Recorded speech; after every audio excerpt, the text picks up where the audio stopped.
Hello everyone, Kitty Foss here, your storytelling astrologist, reader of the stars for the 28th of August. You know, I teach a class, several different people, but I have a young student. She's amazing.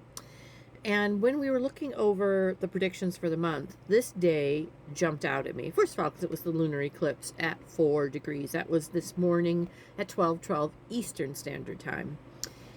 And that 4 degrees is the same degree, magical degree, that the Barabot Bowl was at for each of those three bigger planets. So there was a lesson that is brought forth, a closing and a new beginning that you'll be feeling today, that you are awakening to. The moon is in Pisces, and it was shortly after midnight full.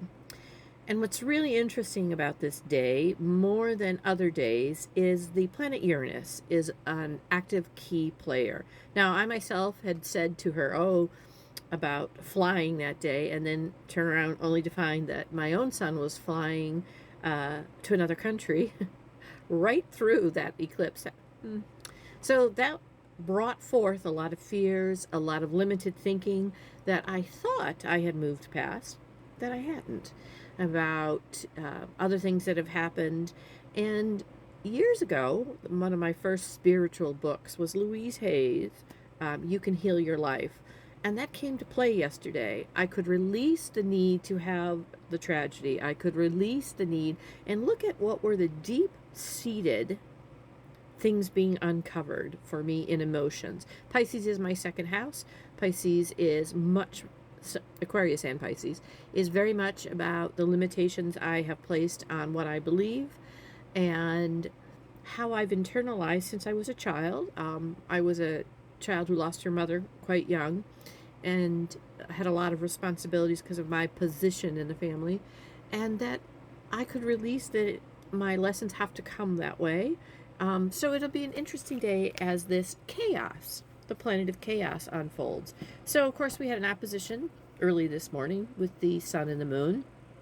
And because Mercury and the sun are at the same degrees at the moment, Mercury, who loves to be in Virgo, very clear with its communication and what it wants to experience, depend on that. There is an opposition, though, with this moon in Pisces about what's being uncovered. So you can really only be clear about what's happening in the moment for you and kind of take a look at where is that coming from. Is that coming from a deep-seated belief? Is it coming from a place of faith?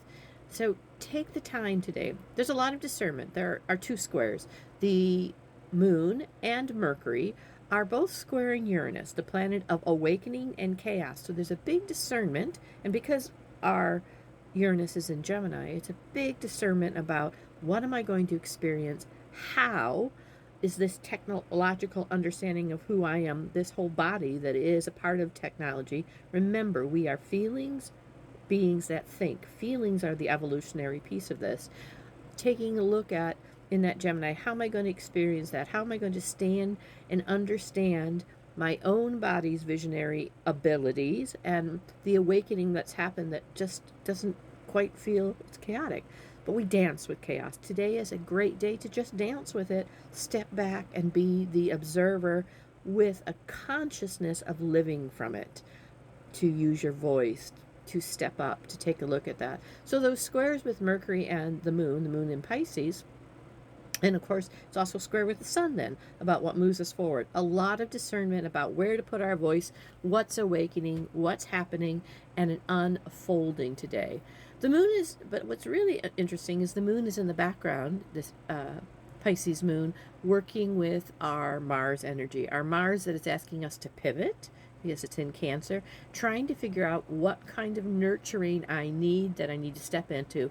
So it's kind of having one foot in one door, one foot in the other. Kind of how do I pivot with this and still stay true to who I am, my own emotional makeup.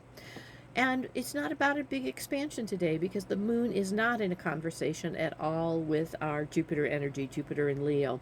It's not about expanding the understanding of ourselves or the truth of ourselves. It's about being able to sit with what we understand and allow, accept, allow, and the unfolding that is happening today. Powerful day for the moon to shine its light, for us to use our voice, for us to understand this is an evolutionary movement with our Uranus energy, the Great Awakener, also in charge of the visionary energy that is Aquarius, Uranus is. So it's kind of our rebellious teenager that understands, we are always growing, we are always learning. Be kind, be gentle to yourself, be kind and gentle to others, and attract. Attract what it is, the information that you want. And you've been letting go of something, a door is finally closed. Namaste. I'll be back for the weekend tomorrow. Namaste.